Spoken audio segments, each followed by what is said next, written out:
함흥시 성천강구역 대동강 1동. 2024년 11월 어느 추운 새벽 4시 김철호의 집 대문이 요란하게 두드려졌습니다. 보이부다. 문 열어라. 철호는 아내 박선희 가명 56세를 깨웠습니다. 두 사람의 손은 떨렸습니다. 이런 날이 올 줄은 알았지만 막상 그 순간이 오니 온몸이 얼어붙었습니다. 대문을 열자마자 검은 제복의 보위부원 6명이 거칠게 들이닥쳤습니다. 수색영장도 체포영장도 없었습니다. 그들에게는 그런 것이 필요 없었습니다. 김철호, 박선희, 너희는 당과 수령님을 배신한 반역자들이다. 지금 당장 따라와라. 철호는 애원했습니다. 동무들, 우리가 무슨 잘못을 했습니까? 우리는 그저 장사를 했을 뿐입니다. 시장에서 장사하는 것이 무슨 죄입니까? 보위부원은 냉소를 지으며 말했습니다. 장사? 너희 같은 놈들은 장사꾼이 아니라 인민의 피를 빨아먹는 기생충이다. 당의 허락도 없이 수백만 달러를 축적하고 중국과 밀무역을 하고 외화를 빼돌린 죄를 모르겠다는 거냐? 선인은 무릎을 꿇었습니다. 제발요, 동무들. 우리에게는 25살 된 딸이 있습니다. 평양 김일성 종합대학에 다니고 있어요. 그 아이만큼은. 닥쳐. 보위부원이 선의의 뺨을 후려쳤습니다. 내 딸도 이미 조사 대상이다. 반역자의 자식이 무슨 대학을 다녀? 곧 너희 가족 전부가 수용소로 갈 것이다. 이웃들이 문틈으로 이 광경을 지켜보고 있었습니다. 하지만 아무도 나서지 않았습니다. 나서는 순간 자신들도 연좌제에 걸릴 수 있다는 것을 알고 있었습니다. 철호와 선희는 손목에 수갑이 채워진 채 트럭에 실렸습니다. 트럭이 출발하면서 철호는 마지막으로 자신의 집을 돌아봤습니다. 20년 동안 피땀 흘려 일구어낸 3층 양옥집. 그 집 2층 창문에서 이웃집 아주머니가 겁에 질린 얼굴로 그들을 바라보고 있었습니다. 트럭은 함흥시 보위부 구류장으로 향했습니다. 가는 내내 철호와 선희는 서로의 손을 꼭 잡았습니다. 말은 없었지만 두 사람 모두 같은 생각을 하고 있었습니다. 이제 끝이구나. 하지만 그들은 아직 몰랐습니다. 진짜 지옥은 이제부터 시작이라는 것을. 구류장에 도착하자마자 두 사람은 각각 다른 톡방에 감금됐습니다. 철호가 갇힌 방은 2평도 안 되는 좁은 공간이었습니다. 바닥은 차가운 콘크리트였고 창문은 손바닥만 한 크기였습니다. 천장에는 24시간 켜져 있는 형광등이 있었습니다. 철호는 벽에 등을 기대고 앉았습니다. 그리고 생각했습니다. 내가 무슨 잘못을 한 거지? 굶어 죽지 않으려고 장사를 한 것이 죄인가? 가족을 먹여 살린 것이 반역인가? 복도 저편에서 누군가의 비명소리가 들려왔습니다. 고문이 시작된 것입니다. 철호는 귀를 막았지만 그 소리는 벽을 뚫고 들어왔습니다. 새벽 6시 간수가 문을 열고 차가운 죽 한 그릇을 밀어 넣었습니다. 먹어. 오늘부터 조사가 시작된다. 철호는 숟가락을 들었습니다. 손이 너무 떨려서 죽을 제대로 뜰 수가 없었습니다. 하지만 그는 억지로라도 먹어야 한다는 것을 알았습니다. 살아남아야 했습니다. 선의를 위해서라도, 딸을 위해서라도. 2-3막 돈주가 되기까지의 여정 3천자. 1998년 고난의 행군 시기. 철호와 선희는 함흥의 한 공장 노동자였습니다. 철호는 기계공, 선희는 방직공이었습니다. 하지만 그때는 공장이 멈춘 지 이미 오래였습니다. 배급도 끊긴 지 3년째였습니다. 철호는 매일 공장 정문 앞에 서서 오늘도 조업 중단이라는 방송을 들었습니다. 처음에는 분노했습니다. 왜 우리만 이렇게 살아야 하는가? 하지만 시간이 지나면서 분노는 체념으로, 체념은 생존 본능으로 바뀌었습니다. 그해 봄, 선희가 먼저 움직였습니다. 여보, 이러다가 우리 다 굶어 죽어요. 장마당에 나가야겠어요. 철호는 처음에 반대했습니다. 여자가 장사를 한다는 게 말이 되나? 당에서 뭐라고 하면 어떻게 하고? 하지만 선희는 단호했습니다. 당이 우리 먹여 살립니까? 배급이 나옵니까? 우리 딸 수정이가 굶어서 학교도 못 가는데 체면이 중요해요? 그날부터 선희는 함흥수남시장에 나가기 시작했습니다. 처음에는 집에서 만든 두부를 팔았습니다. 하루 수입은 북한 돈으로 50원 정도. 그것도 운이 좋을 때였습니다. 2년이 지나면서 선희는 장사의 요령을 터득했습니다. 중국에서 넘어오는 물건들이 돈이 된다는 것을 알았습니다. 양말, 비누, 라면, 조미료. 선희는 두만강을 건너는 보따리 장수들에게서 물건을 사서 시장에 팔았습니다. 2003년 철호도 장사에 뛰어들었습니다. 공장이 완전히 문을 닫았기 때문입니다. 철호는 기계공 경험을 살려 중국산 자전거와 오토바이를 수리하기 시작했습니다. 손재주가 좋았던 철호의 가게는 금세 유명해졌습니다. 김동무, 이거 고칠 수 있겠소? 당연하지요. 맡겨만 두시오. 하루에 5대, 10대. 손님이 늘어났습니다. 돈이 들어오기 시작했습니다. 북한 돈이 아니라 중국 위안화로. 2008년 두 사람은 큰 결심을 했습니다. 중국으로 직접 건너가 물건을 사오기로 한 것입니다. 국경 경비대에게 뇌물을 주고 두만강을 건넜습니다. 위험했지만 수익은 그만큼 컸습니다. 선희는 중국 옌지에서 옷과 화장품을 대량으로 사왔습니다. 철호는 자전거 부품과 전자제품을 가져왔습니다. 한 번 왕복할 때마다 수익은 $1,000가 넘었습니다. 2012년 김정은 시대가 시작되면서 시장 단속이 잠시 느슨해졌습니다. 그 틈을 타서 철호와 선희는 사업을 확장했습니다. 이제는 중간 상인들을 고용해 물건을 운반시켰습니다. 자신들은 함흥에 앉아서 전화 한 통으로 거래를 했습니다. 리 동무, 이번 주에 자전거 50대 가능하겠소? 문제 없습니다, 사장님. 금요일까지 납품하겠습니다. 돈이 쌓였습니다. 북한 돈은 의미가 없었습니다. 모든 거래는 달러나 위안화로 이루어졌습니다. 철호와 선희는 3년 만에 $300,000를 모았습니다.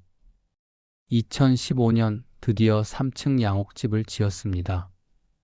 함흥에서 손꼽히는 큰 집이었습니다. 1층은 가게, 2층은 거주 공간, 3층은 창고로 썼습니다. 이웃들은 부러운 눈으로 그 집을 바라봤습니다. 김동문에는 정말 잘 됐네. 저렇게 사는 게 꿈이지. 하지만 부러움 뒤에는 질투도 있었습니다. 그리고 밀고도. 2017년 딸 수정이가 김일성 종합대학 경제학부에 합격했습니다. 뇌물을 썼습니다. $50,000를 대학 간부에게 건넸습니다. 하지만 그게 뭐 어떻습니까? 딸이 평양에서 공부할 수 있다면, 나중에 좋은 직장에 취직할 수 있다면 그 정도 돈은 아깝지 않았습니다. 수정이는 눈물을 흘리며 말했습니다. 아버지, 어머니, 저 때문에 너무 고생하셨어요. 제가 꼭 출세해서 두 분 편하게 해드릴게요. 철호는 딸의 어깨를 토닥였습니다. 너는 그냥 공부 열심히 해라. 우리는 괜찮다. 하지만 그들은 몰랐습니다. 이미 보이부의 레이더망에 포착되었다는 것을. 2020년 코로나가 시작되면서 국경이 완전히 봉쇄됐습니다. 중국과의 무역이 끊겼습니다. 철호와 선희의 사업도 타격을 받았습니다. 하지만 그들은 영리했습니다. 국내 물자를 사재기에 비싸게 팔았습니다. 쌀, 옥수수, 식용유. 주민들은 원망했지만 살기 위해 어쩔 수 없이 샀습니다. 김동무, 쌀값이 너무 비싸지 않소? 시장 상황이 그렇소. 사든지 말든지 당신 자유요. 돈은 계속 쌓였습니다. 2024년 초 두 사람이 모은 재산은 $1,000,000를 넘어섰습니다. 하지만 그때부터였습니다. 이상한 조짐이 보이기 시작한 것은 보이부원들이 시장에 자주 나타났습니다. 너희들 중에 불법으로 돈을 벌고 있는 자들이 있다. 자수하면 용서해주겠다. 선희는 불안했습니다. 여보, 우리 이제 손 떼야 하는 거 아닐까요? 하지만 철호는 자신만만했습니다. 걱정 마. 우리는 보이부 간부들에게도 돈을 대고 있잖아. 우리를 건드리지 못할 거야. 그것이 철호의 치명적인 오판이었습니다. 4-5막 배신과 고문이 나락 5천자. 2024년 9월 평양에서 긴급 지시가 내려왔습니다. 전국의 돈주들을 색출하라. 당의 경제 계획을 방해하는 자본주의 기생충들을 뿌리 뽑아라. 김정은은 돈주들이 자신의 권력에 위협이 된다고 판단했습니다. 시장이 커지면서 주민들이 국가보다 돈을 더 믿기 시작했기 때문입니다. 이것은 체제에 대한 도전이었습니다. 함흥 보위부는 즉시 움직였습니다. 첫 번째 타깃은 김철호와 박선희였습니다. 왜 하필 그들이었을까요? 이유는 간단했습니다. 내부 밀고자가 있었습니다. 그 사람은 최영철 가명 52세. 철호의 20년 동안의 사업 파트너였습니다. 최영철은 철호와 함께 중국 무역을 했고 수익을 55로 나눠 가졌습니다. 두 사람은 형제처럼 지냈습니다.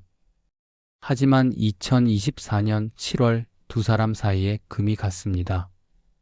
사소한 돈 문제 때문이었습니다. 철호가 거래처 하나를 영철에게 알려주지 않았던 것입니다. 영철은 배신감을 느꼈습니다. 형님, 우리가 형제 아니었습니까? 왜 그 거래를 혼자 하셨습니까? 철호는 대수롭지 않게 말했습니다. 그건 내가 개인적으로 알게 된 거야. 너한테까지 알려줄 필요는 없잖아. 그날 밤 영철은 결심했습니다. 이 배신을 갚아주겠다. 8월 15일 영철은 보위부에 밀고했습니다. 김철호와 박선희 부부가 불법으로 100만 달러 이상을 축적했습니다. 중국과 밀무역을 하고 국가 재산을 횡령했습니다. 저에게는 증거가 있습니다. 보위부는 즉시 움직였습니다. 영철의 진술은 구체적이었고 증거도 충분했습니다. 거래 장부, 중국 연락처, 은닉 자금 위치까지 모두 넘겼습니다. 보위부 책임자는 만족스러운 표정을 지었습니다. 최동무, 당신은 조국을 구한 영웅이요. 포상이 있을 것이요. 영철은 고개를 숙였습니다. 하지만 그의 가슴 한쪽은 이미 시커멓게 썩어가고 있었습니다. 11월 25일 새벽, 체포된 그날부터 철호의 신문이 시작됐습니다. 신문가는 중년의 보위부 소자였습니다. 얼굴에는 표정이 없었습니다. 김철호, 내가 얼마를 벌었는지 전부 자백해라. 철호는 떨리는 목소리로 말했습니다. 동무, 저는 그저 생계를 위해 장사를 했을 뿐입니다. 큰 돈을 벌지 않았습니다. 거짓말. 신문관이 책상을 쳤습니다. 우리는 이미 다 알고 있다. 내가 100만 달러 이상을 모았다는 것을. 그 돈이 어디 있느냐? 그런 큰 돈은 없습니다. 내 놈이 끝까지 거짓말을 하겠다는 거냐? 신문관이 신호를 보내자 2명의 간수가 들어와 철호를 끌고 갔습니다. 지하 고문실로. 고문실은 지옥이었습니다. 벽에는 피가 튀긴 자국이 그대로 남아 있었습니다. 천장에는 밧줄이 매달려 있었습니다. 옷 벗겨라. 철호는 저항했지만 소용없었습니다. 간수들은 그를 알몸으로 만들고 손목을 묶어 천장에 매달았습니다. 발은 바닥에서 10cm 정도 떨어졌습니다. 마지막 기회다. 돈이 어디 있느냐? 정말 모릅니다. 채찍이 등을 후려쳤습니다. 1번, 2번, 3번. 살이 찢어졌습니다. 피가 흘렀습니다. 으아악. 철호는 비명을 질렀습니다. 하지만 고문은 멈추지 않았습니다. 20대, 30대. 등은 이미 갈기갈기 찢어진 상태였습니다. 그만. 제발. 그만. 말해라. 돈이 어디 있느냐? 집 마룻바닥 밑에 30만 달러가 있습니다. 신문관이 만족스럽게 웃었습니다. 그래, 이제야 말을 하는구나. 나머지는? 중국. 옌지은행에 50만 달러가. 좋아. 계좌번호를 말해라. 철호는 울면서 계좌번호를 불었습니다. 그의 20년 인생이 한순간에 무너지는 순간이었습니다. 한편 다른 방에서는 선희가 더 끔찍한 고문을 당하고 있었습니다. 여성 신문관은 더 잔인했습니다. 박선희, 너는 조국을 배신한 년이다. 내 딸도 곧 잡혀올 것이다. 제발요. 제 딸은 아무 잘못이 없어요. 그 애는 그저 공부만 했어요. 닥쳐. 반역자의 딸이 무슨 대학을 다녀? 너희 집안은 3대가 멸족될 것이다. 선희는 무릎을 꿇고 빌었습니다.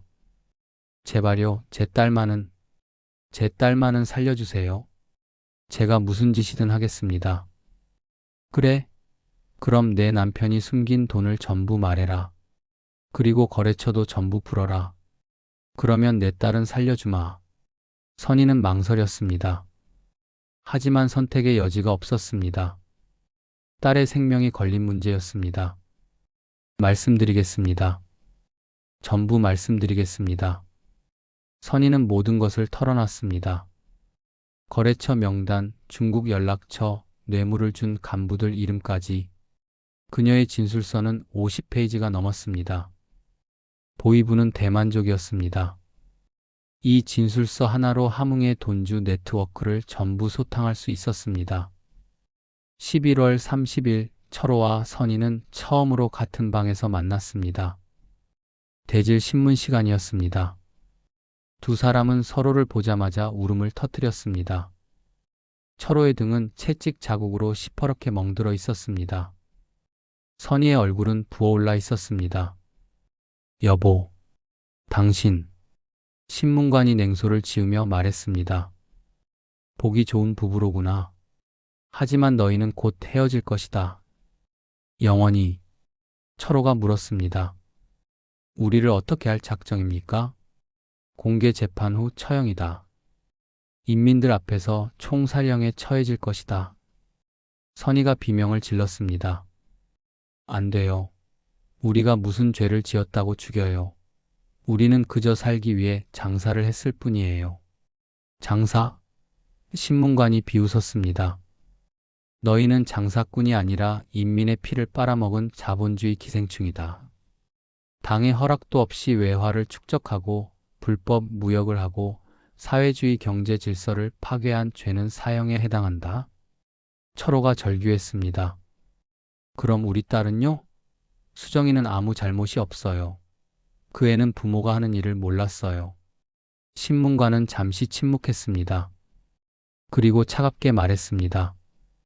내 딸은 이미 평양에서 체포됐다. 지금 순천 수용소로 호송되고 있다. 반역자의 자식은 3대까지 처벌받는 것이 우리 공화국의 법이다. 그 순간 선희는 정신을 잃고 쓰러졌습니다. 철호는 아내를 붙잡으려 했지만 손목이 묶여 있어 움직일 수 없었습니다. 선희야, 선희야, 정신 차려. 하지만 선희는 깨어나지 않았습니다. 12월 5일 철호는 톡방에서 하루하루를 버텼습니다. 선희가 어떻게 됐는지, 딸이 살아있는지 아무것도 알 수 없었습니다. 그날 오후 한간수가 몰래 다가왔습니다. 그는 철호와 함께 일했던 시장 상인의 남동생이었습니다. 김동무, 박동무, 당신이. 간수는 작은 목소리로 속삭였습니다. 들어보시오. 최영철이가 당신을 밀고 했소. 철호는 충격을 받았습니다. 뭐라고? 영철이가? 그렇소. 그놈이 당신의 거래 장부와 돈 위치를 전부 보이부에 넘겼소. 그 대가로 포상금 5만 달러를 받았다고 하오. 철호는 믿을 수가 없었습니다. 20년 동안 형제처럼 지낸 사람이 자신을 죽음으로 몰아넣었다니. 그 배신자. 간수는 계속 말했습니다. 더 안 좋은 소식이 있소.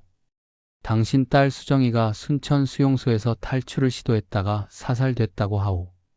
철호의 심장이 멈추는 것 같았습니다. 뭐라고? 내 딸이 죽었다고? 조용히 하시오. 들키면 나도 끝이오. 딸이 탈출 도중 경비병에게 총을 맞아 즉사했다고 하오. 시신은 안매장됐다고. 철호는 주저앉았습니다. 온몸에서 힘이 빠졌습니다. 눈에서는 눈물이 쏟아졌습니다. 수정아, 내 딸. 아빠가 미안하다. 아빠가 잘못했다. 간수는 더 이상 말을 할 수 없었습니다. 그는 조용히 문을 닫고 나갔습니다. 철호는 그날 밤 내내 울었습니다. 자신의 욕심 때문에 딸이 죽었다는 죄책감이 그를 짓눌렀습니다. 12월 10일 선희도 같은 소식을 들었습니다. 그녀는 비명도 지르지 않았습니다. 그저 멍하니 벽을 바라볼 뿐이었습니다. 그날 밤 선희는 자신의 옷깃을 찢어 목을 매려고 했습니다. 하지만 감시 카메라가 이를 포착했고 간수들이 달려와 그녀를 막았습니다. 이년아, 죽으려고? 공개 처형 전에는 죽을 수도 없어. 선희는 넋이 나간 사람처럼 중얼거렸습니다. 수정아, 엄마가 간다. 엄마가 곧 간다. 12월 12일 보위부는 중대 발표를 했습니다. 김철호, 박선희 부부를 반당반혁명죄로 공개 재판에 회부한다. 12월 15일 함흥시 중앙광장에서 인민재판이 열릴 것이며 즉결 처형할 것이다. 함흥시 내에 방송이 울려 퍼졌습니다. 주민들은 강제로 광장에 모여야 했습니다. 참석하지 않으면 연좌제에 걸릴 수 있었습니다. 최영철도 그 방송을 들었습니다. 그는 5만 달러를 받았지만 밤마다 악몽에 시달렸습니다. 꿈속에서 철호가 피를 흘리며 그를 저주했습니다. 영철아, 너 때문에 내 가족이 다 죽었다. 영철은 술을 마셔도 잠을 자도 그 목소리가 귓가에 맴돌았습니다.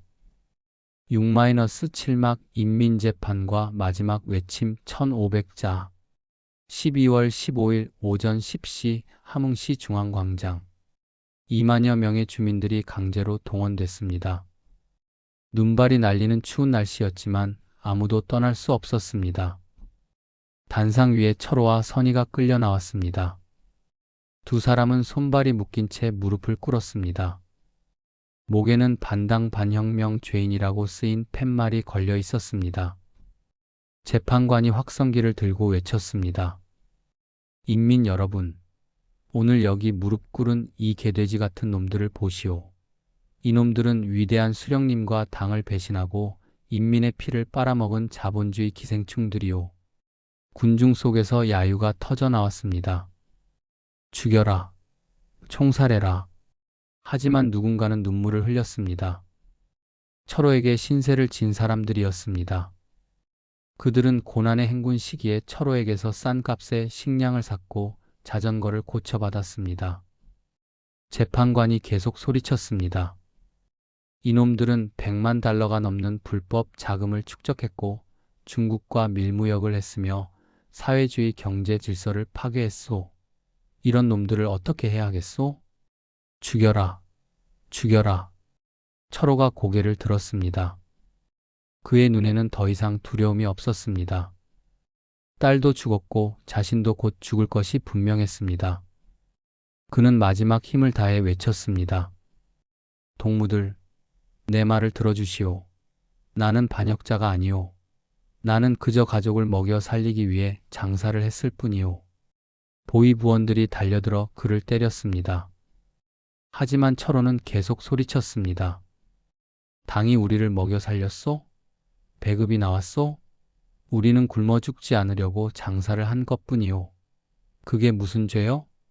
군중 속에서 웅성거림이 일었습니다. 누군가는 고개를 끄덕였습니다. 그들도 같은 생각을 하고 있었습니다. 선희도 울부짖었습니다. 제 딸은 아무 죄가 없어요. 25살짜리 아이가 무슨 죄가 있어요. 당신들이 우리 딸을 죽였어요. 보위부 책임자가 신호를 보냈습니다. 저 반역자들을 처형해라. 총살 집행조 6명이 앞으로 나왔습니다. 그들은 소총을 장전했습니다. 철호는 마지막으로 선희를 바라봤습니다. 여보, 저승에서 다시 만납시다. 수정이도 만나러 갑시다. 선희는 눈물을 흘리며 고개를 끄덕였습니다. 여보, 사랑해요.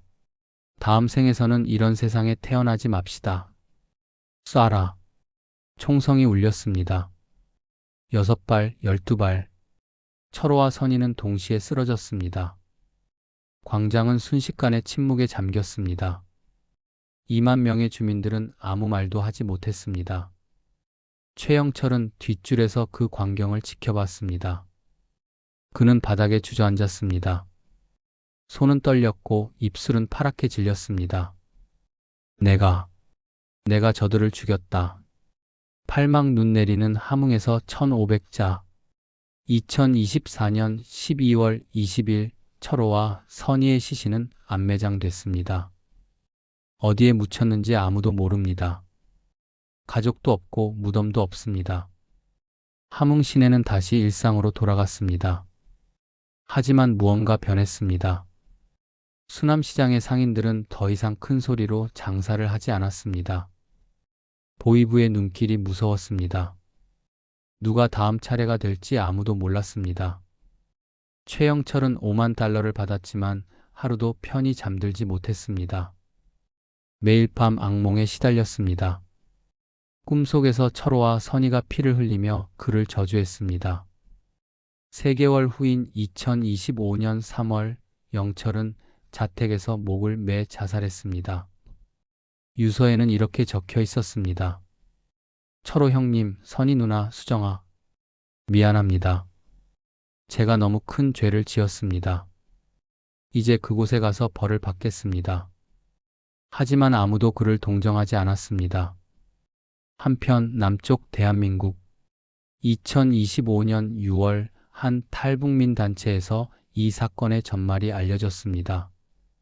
김철호와 박선희의 조카가 탈북에 성공해 이 이야기를 세상에 알렸습니다. 그는 눈물을 흘리며 증언했습니다. 큰아버지와 큰어머니는 나쁜 사람들이 아니었습니다. 그분들은 고난의 행군 시기에 많은 사람들을 도왔습니다. 식량이 없는 사람들에게 외상으로 쌀을 주기도 했고 병든 사람들을 병원에 데려가기도 했습니다. 하지만 북한에서는 돈을 버는 것 자체가 죄입니다. 장사를 해서 성공하면 자본주의 기생충이 되고 실패하면 게으른 반동분자가 됩니다. 어떻게 해도 죽는 겁니다. 수정이 언니는 제 친구였습니다. 똑똑하고 착한 아이였어요. 그 아이가 순천 수용소에서 탈출하다 죽었다는 소식을 듣고 너무 슬펐습니다. 한국의 인권단체들은 이 사건을 유엔에 보고했습니다. 하지만 북한 정권은 묵묵부답이었습니다. 2025년 12월 15일 함흥시 중앙광장. 처형이 있은 지 정확히 1년이 되는 날, 눈이 내렸습니다. 한 노인이 광장 한편에 꽃 한 송이를 놓았습니다. 그는 철호에게 자전거를 고쳐받았던 사람이었습니다. 김동무. 편히 쉬시게. 보이부원이 다가왔습니다. 노인장 무엇하시오? 노인은 고개를 들었습니다. 그의 눈에는 눈물이 고여 있었습니다. 꽃 한 송이 놓는 게 죄요? 반역자를 추모하는 것은 반동행위요. 반역자라고? 김동무는 반역자가 아니었소. 그분은 그저 살고 싶었을 뿐이요. 우리 모두처럼. 노인은 꽃을 그대로 두고 천천히 걸어갔습니다. 보이부원은 그를 막지 않았습니다. 함흥의 겨울은 깁니다. 눈은 계속 내립니다. 철호와 선희가 살던 3층 양옥집은 이미 보이부에 몰수됐습니다. 지금은 보이부 간부가 살고 있습니다. 수남시장은 여전히 사람들로 붐빕니다. 하지만 예전 같지 않습니다. 모두가 조심스럽게 장사를 합니다. 누가 들을까봐 작은 목소리로 거래를 합니다. 어느 날 한 젊은 여성이 시장을 지나갔습니다. 그녀는 철호의 가게가 있던 자리를 멍하니 바라봤습니다. 아버지, 어머니, 언니.